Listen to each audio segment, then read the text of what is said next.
Okay, welcome to Free Association.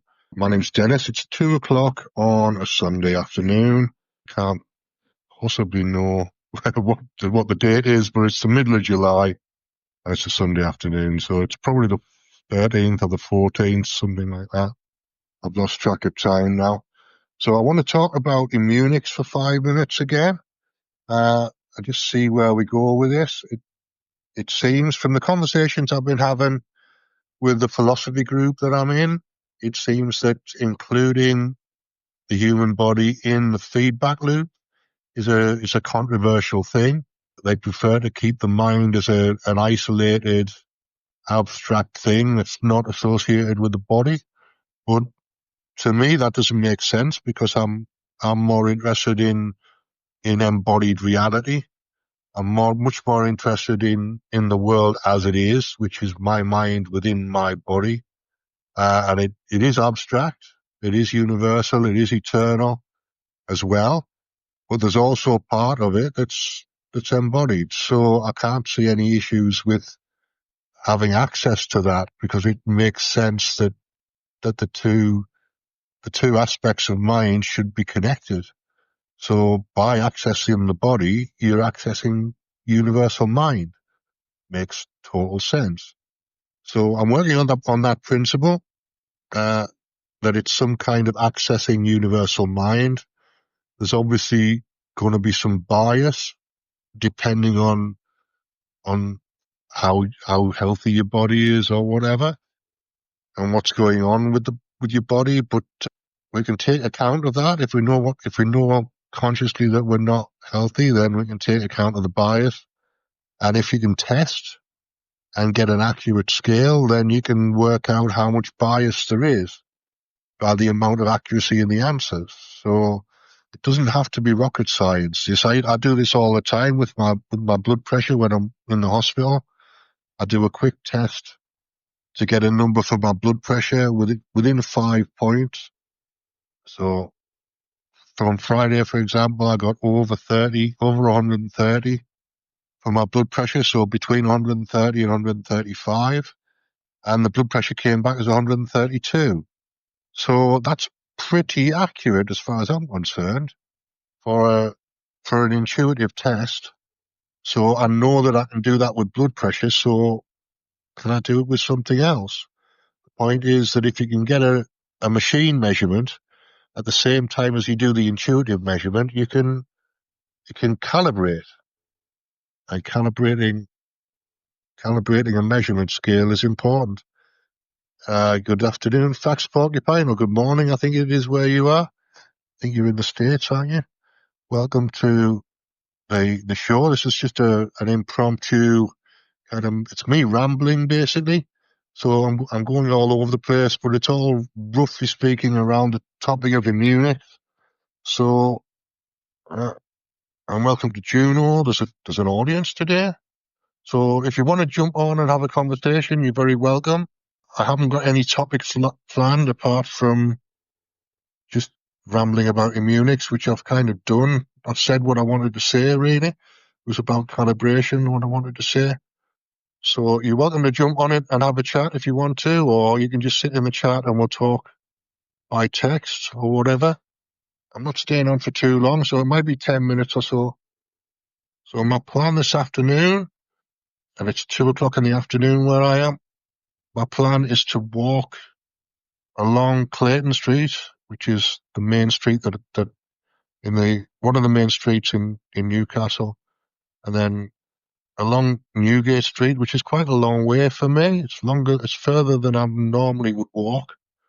It's further than I'm capable of walking, probably, but I'm going to give it a try because it's part of my kind of rehabilitation routine, or whatever you want to call it, my physiotherapy routine. So I've been for breakfast, so I've been around the block, and I want to see if I can get as far as Newgate Street to the Gate, which is a shopping centre there. And if I can do that, then I can get on to Old Eldon Square and then on to the Haymarket. I'm not going to do that all in one go. I want to just do as far as Newgate Street today, and then see how far I can get from there on another session. So I'm slowly building up the strength in my legs, but it's frustrating because I want to just get to Gold Island Square and have done with it, but I keep finding reasons not to do it, and I keep finding reasons that I'm avoiding doing the trip because I don't want to fail at it, basically. So I've got some resistance, so I might actually do a live Immunic session and take out the resistance just to show you how to do this stuff. Because I didn't show you last time. I was talking about it, but we didn't have an actual demonstration. So unless you've listened to my podcast in between, you don't really know how this works. So I'll do a live demo and take out whatever resistance there is. So the structure is that you've got to connect to your immune system. So I'm now connecting to my ability to control my immune system, and then I'm waiting for a signal in my hand.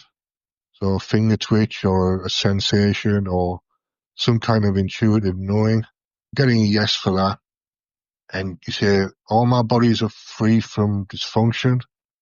I'm getting a yes for that. All my bodies are free from pathology. All my bodies are at full function. I'm getting yes for all of those three. Looking for resistance. So I'm looking in my results bodies, which is the four main bodies that I use for this particular protocol, which is the etheric, spiral, gravitational, and celestial. None of this is science, which you obviously know anyway. But somehow it works, and I don't know how it works. I'm not claiming to know how it works, but it does. So I'm just doing it because it works. It works for me anyway. So first question is, do I have any resistance in my results bodies? And I'm getting a yes for that. I need to, roughly speaking, find out how much. Don't think there's very much, but it's affecting my behavior. It's stopping me from doing things. So I know there's a little bit. So on a scale of 0 to 10, it's the resistance in my results bodies above 1. I'm getting yes. Is the resistance in my results bodies above 2? I'm getting yes.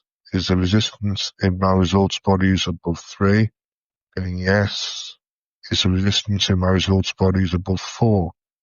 So I'm not getting a response, so that's a no. So between 3 and 4. So that's what I'm looking to take down. So I'm now removing all resistance from my results bodies.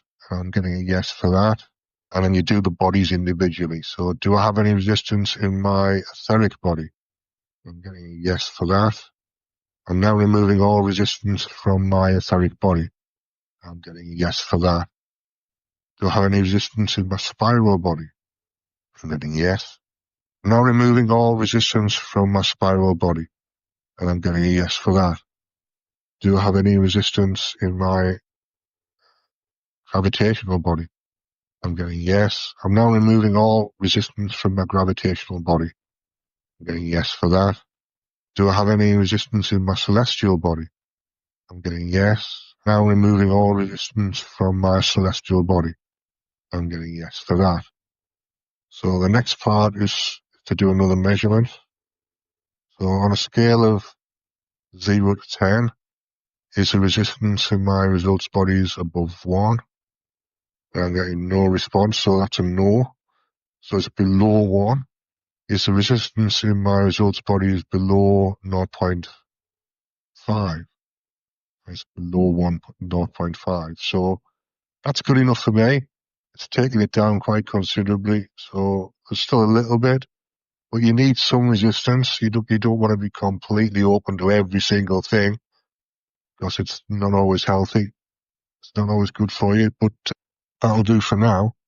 And I'm hopefully going to get as far as Newgate Street this afternoon as a result.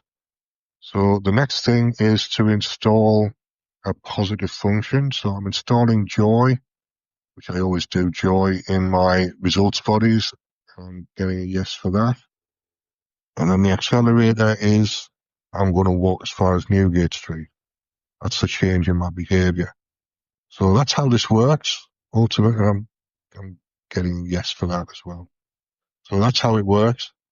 I've got exactly an hour, 45 minutes to be able to do this, so I need to get cracking because I've got somebody coming in at 4 o'clock.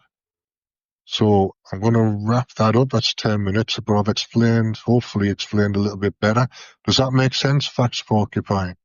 What I've just done, does it make sense logically? Not necessarily scientifically, but does it make sense logically? Once you make the assumptions and accept that the feedback loop is accurate.